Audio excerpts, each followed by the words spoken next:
Welcome back to more spooky season.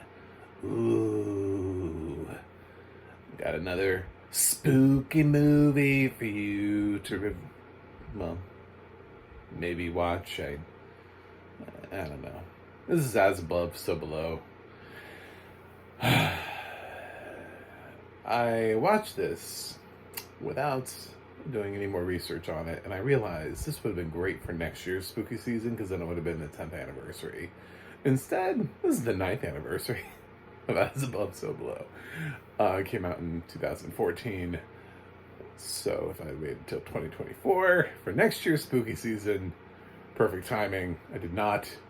I just couldn't wait, guys. It was on Prime Video. It has audio description, and just 9 years was too long without seeing this film. I not one day more. No, couldn't do it. Like the people in Les Mis, one day more. Yes. I finally had to watch this. Shaky cam, found footage film, which I will say when I was done with this film, actually while I was watching the film, again, knew nothing about it, did not look it up. I just remember I was like, oh, this is the Catacombs movie. Like, that's all I remembered about it. I was like, I remember when this came out, I could see, and I was like, I don't really want to see this. And I got the feeling the whole way through. I was like, man, this feels a lot like Quarantine to me. And then I go on IMDb afterwards. I'm like, what else have these directors done? And I'm like, oh, Joe Pickett. And then I look all the way through their filmography, and I'm like, Quarantine. No wonder. Well, that explains a lot, even though Quarantine itself is a remake of Wreck, but it still feels like, it felt a lot like that in places. So, welcome to As Above, So Below. What's this about? Well, we're introduced to a young woman on a bus because this is found footage, so the backstory here is shaky. She can't really just sit down and be like, hi, my name is Scarlett. I'm 21. I like long walks on the beach. And my brother's name is, she can't just give us like a massive data dump of information on herself. So she's like, I'm filming this of my own free will. I understand that what I'm doing can result in being buried up to my head in sand. And I think she said something about like a rock wall falling on her. I don't know. It was very weird. But we follow her on her journey. She's Indiana Jonesing her way through Iran, I think, to get to something that her father was working on, but her father killed himself, and she has a lot of unresolved feelings and emotions about that, as we'll find out through persistent references to her father's suicide throughout the film. And she's got this guy who's going to take her into a hole. And I guess there's some place where the government is about to blow it up, and there's some tomb that's been unearthed with some secret Aramaic writing, and she's got to go in there and get it because she thinks that she's found the Philosopher's Stone. She's fucking Harry Potter, guys. I don't know if you know that. I know the Philosopher's Stone exists outside the Harry Potter universe, but if you don't at least make that reference, come on. Anyway, so there's this giant statue and some weird shit happens and she gets up out of there. Then later on, we cut and she's got friends. It doesn't really matter who they are. I didn't even know how many there were. be totally honest, one of the worst things this film does is the lack of establishment of characters. I honestly didn't even know how many friends they had. I had a hard time even following, as a blind person, following the genders of these characters. I guess that's also like the problem. Dez, I didn't even pick up on the fact that Dez was a guy for a while. Like Dez didn't do much. I was like, I think Dez is here to die. Dez is not contributing to this conversation. And I just kind of assumed, I was like, there has to be another girl in this group, right? You know, there has to be another girl in this. Anyway, so she gets her friend Benji to join the squad. The squad of, I don't know what they're doing. I really don't. I don't know. But they translate some Aramaic, and they're like, oh, where do we go? The Catacombs, the French Catacombs. And that's when some weird stuff starts happening, and the film sort of progresses. They have to go see some dude named Papillon, because, of course, there's a guy named after a dog in this film. And they go to a club. I don't know, the most exciting scene in this film is when they're in a club for like 5 seconds. And then the rest of it is, you know, they find Papillon, and he's like, why should I take you? I do not want to take you. And I am Papillon. I am here. I'm enjoying life as it is in this place. Why should I take you? I know nobody's been down there. You don't want to go down there. And it's like, why did this creepy dude just hanging out in the catacombs recommend you to us? And eventually we find out why, and, you know, this dude tags his name inside the walls of the catacombs. So I think the catacombs hate him. They're like, stop spray painting on us, bitch. We're older than you. Your pap is stupid on our walls. And they go exploring into the catacombs, and they find this place that will take them deeper. They have some weird theory about how deep they need to go to get the Philosopher's Stones. Something in the writings about how they buried it where they thought hell was, which was like 300 and some odd feet below. I don't know. Anyway, it's a really, like, kind of just like thrown together, just sort of like, yep, we'll do this, yep. They take every piece of information that they're given in this film as like law, and then they just run with it. There's no like real questioning of any information, and Scarlett in this film is given, she's so headstrong, Indiana Jones would be exhausted keeping up with her. She'd be like constantly running forward to the next thing. She does not wait for, you know, if you're playing a video game and there were like checkpoints, she'd just be blasting through them. And you'd be like, where did my character go? I don't know. She just kept running. Just like, this character just is, I don't know, is in some sort of race for her life. I'm surprised she has friends, to be 100. I got that feeling while watching this film. I was like, I feel like Scarlett and I would not get along. I'd be like, you need to slow down. You need... Every time Scarlett is presented with anything, her immediate instinct is, I'm going in. I'm jumping in. I'm running in.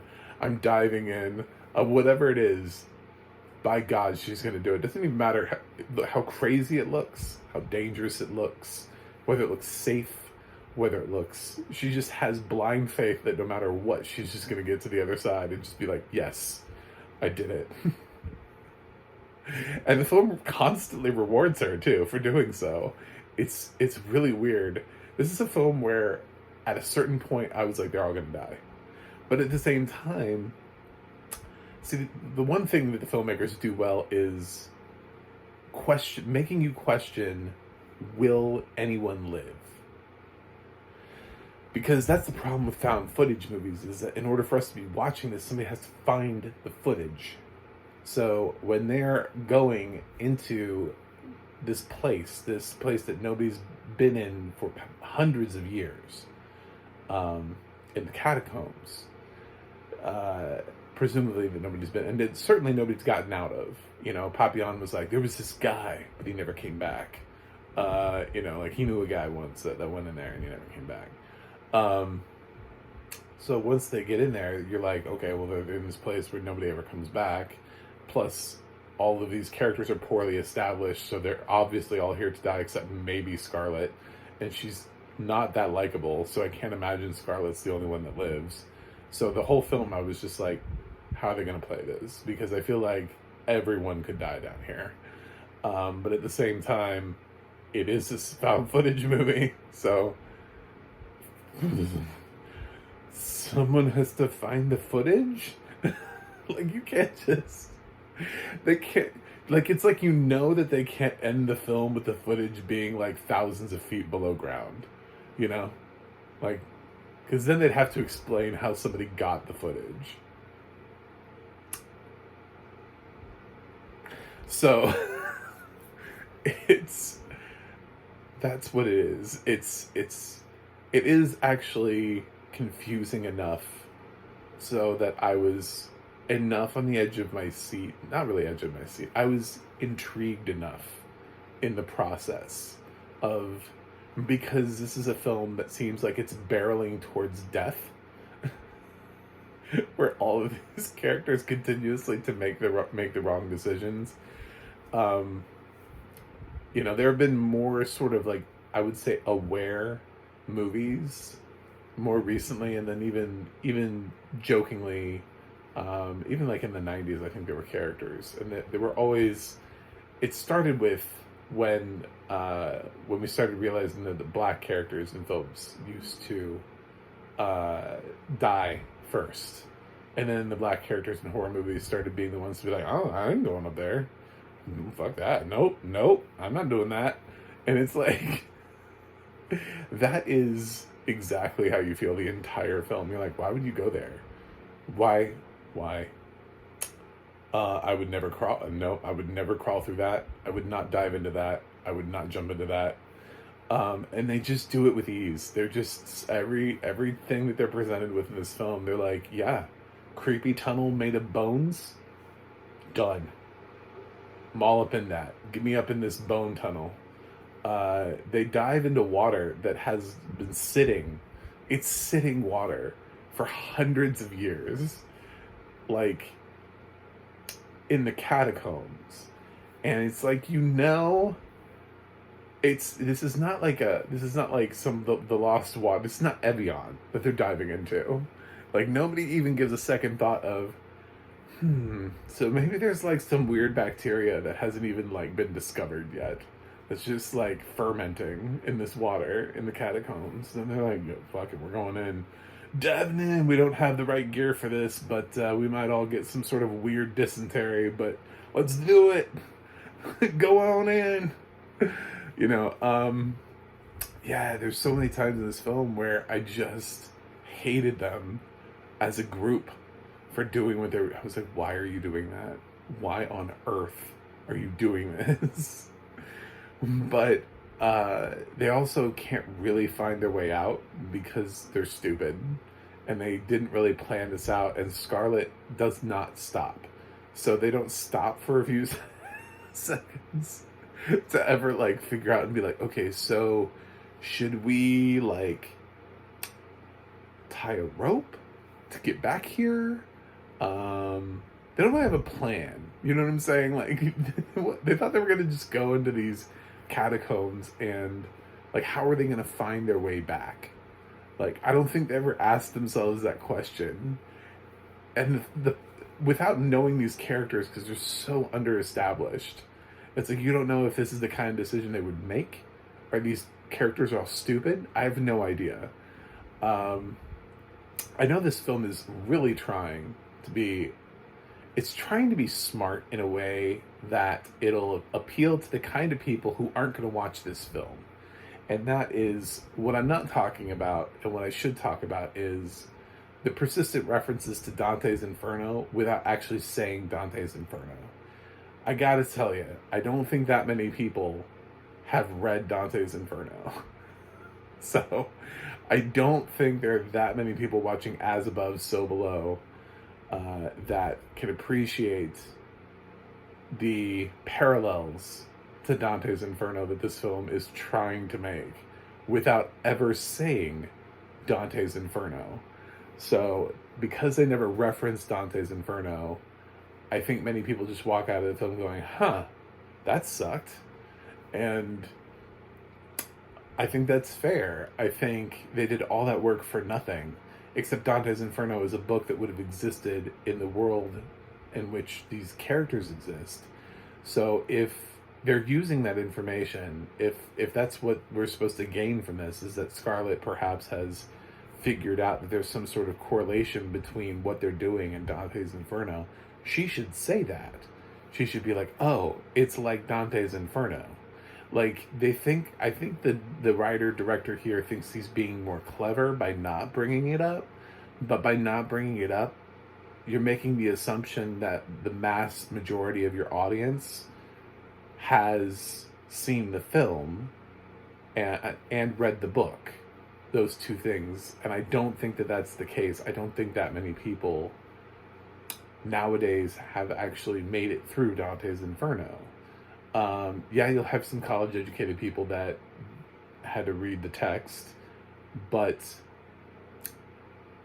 let's face it, lots of teenagers go to see films like this, and they're going to miss that subtext unless you tell them what it is. So instead, it just comes across as you ripping off Dante's Inferno because you're not mentioning it. So it's not nearly as cool as you think it is when you try to take little things from Dante's Inferno and then don't mention Dante's Inferno. It just kind of feels like, how original is this actual screenplay? So, and then it makes it kind of worse because it just seems like every point they're presented in the film, they just keep going deeper in the wrong direction. And it's kind of baffling. And they just keep, when they're faced with anything horrifying, they just keep moving in the direction of more horrifying.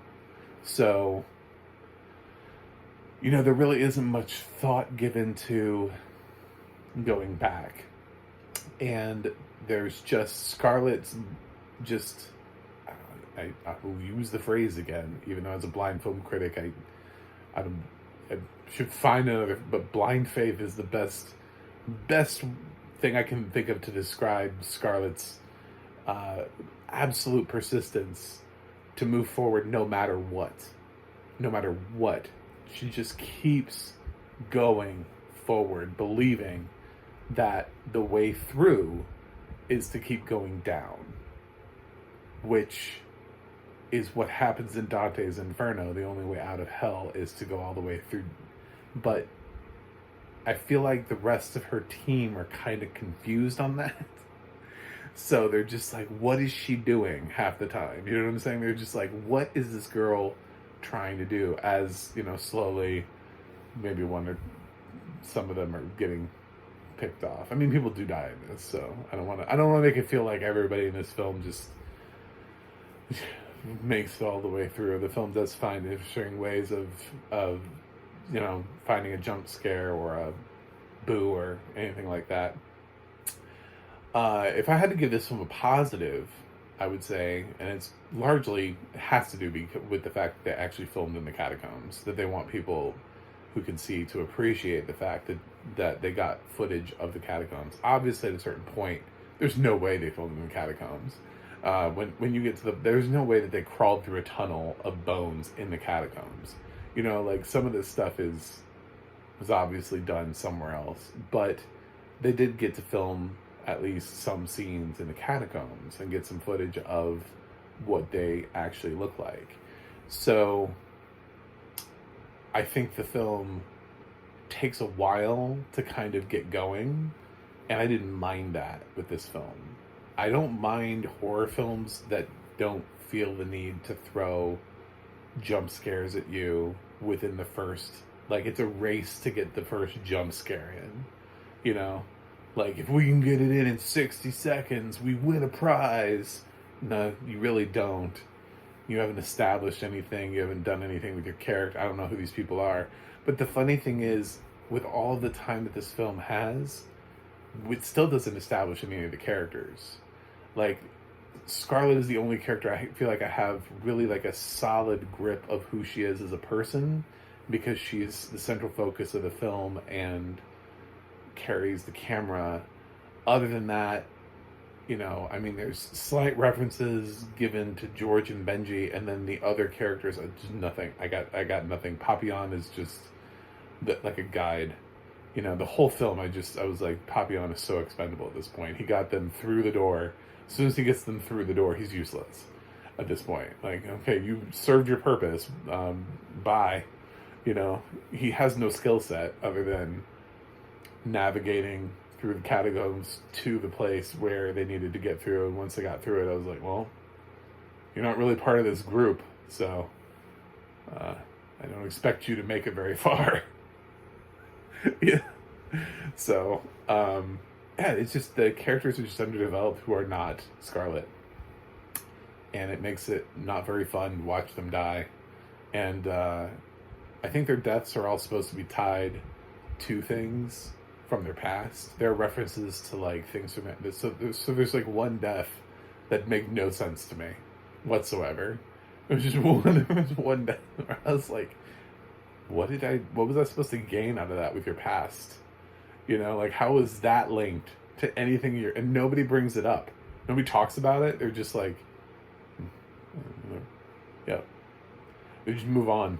They're just like, okay, well, I guess there's some shit in his past then that we probably should have talked about to make that worthwhile, since some of the other stuff is clearly imagery tied to the very few things that we know about somebody.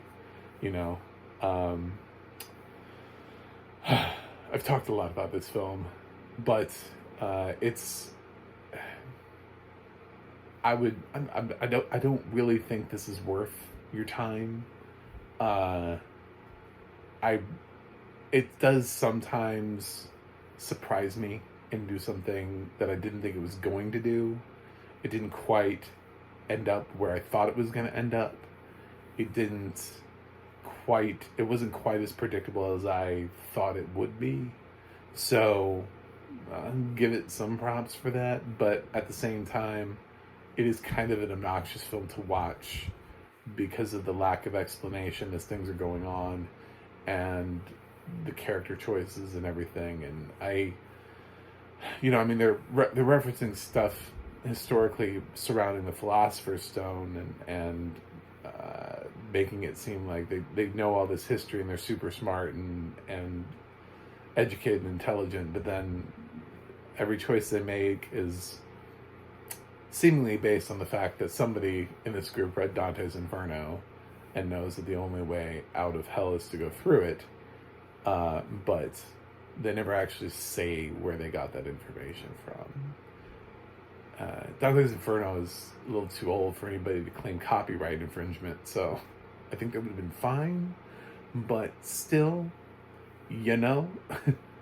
might have helped instead of just, I think it's like the Easter egg for like the literary nerds in the audience, and then everybody else is just like, I hate this movie. So critics don't like this. It also didn't screen for critics, which I think is incredibly interesting. Anyway, yes. So the audio description here, I feel like this was done by a narrator I usually like, and so I don't think, knowing that I know that it's shaky cam and knowing that I know that it's a found footage film, I don't think we did a great job of harnessing what that experience is like. And I think this is the first found footage / shaky cam film where I've had to listen to narration while also realizing what this is. It's like a completely different. It feels just like a normal film to you, whereas these films are incredibly obnoxious to watch. So I don't know what we have to do about that. I don't know if we have to make the narrator run on a treadmill to give us some sort of obnoxious experience. But I feel like we got off easy. Um, because the sighted people are like, God, oh, this film. And meanwhile, we're just like, what are you talking about? This seems pretty normal to me. It normalized the film, which I don't know that really helped it. And then also, again, I didn't even realize how many people were in the group. So, which meant that all of the side characters were sort of poorly established from the beginning. I didn't even realize Dez was a boy for quite a while. It took me a minute. It took me a while to realize that Dez in the group, and part of that is the writing, the screenplay. The other part of that is audio description. If I'd gotten a better description of what these characters look like from the beginning, I would have known. So, character establishment. We talk about how one of the things we like is we like to know what these characters look like, and we get a pretty decent one of Scarlett, because she opens the film with like the camera in her face, and like it holds there as she speaks. So, but then I felt like the rest of the group just kind of like, well, these are her friends, Scooby-Doo and the Mystery Machine. So, yeah, it's not my favorite audio description, but as far as the scares go, I think it did a good job of describing the creepiness and that stuff. So it did a good job with the horror movie part. Some of the other stuff, I would have maybe sent it back and been like, can we do a little bit more with this? Is there anything else? I don't even know what the answer to the shaky cam thing is, but it's an experience. You know what I'm saying? It would be like if the only way to watch a movie was in 3D, how they used to, when 3D got really big for a while, and they were making those movies for 3D, and they were like throwing things at the screen, like Spy Kids 3D, I would expect the audio description for that to find a way to say that something was being thrown at the screen in a sort of obnoxious 3D way. So that way we're getting some sort of similar experience to what was intended. Here, I don't know what the answer to shaky cam is, but there's got to be something, It does reference where the camera, as it jostles around and falls on the floor a couple times, there's reference to that. So, maybe that's enough. I don't know. We'll take a poll on that, but I'm gonna give that as above, so below. Let's see. There's some effectiveness in here.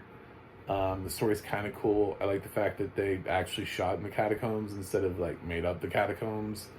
So that's fine, but the character development here is very weak, and the lack of references to Dante's Inferno while also just doing Dante's Inferno and expecting your audience to know Dante's Inferno like the back of their hand is that's a giant leap. Just can say it. just say, man, this is like Dante's Inferno. Just throw the line in there. Yeah. So anyway, thanks for watching. Thanks for subscribing. And hopefully this gives you a spooky movie maybe to watch this Halloween season. I also have a website, MacMovieGuy.com. You can follow me on Twitter, Threads, or Instagram at MacMovieGuy. You can go to the audio description project, adp.acb.org. It'll let you know who's doing narration. What films and where they are. There you go. That's what that one is. The adna.org is who is narrating your favorite films. I got them mixed up. I'm not re-recording the entire review yet. So, anyway, I will review something else for you guys, and see you on the other side.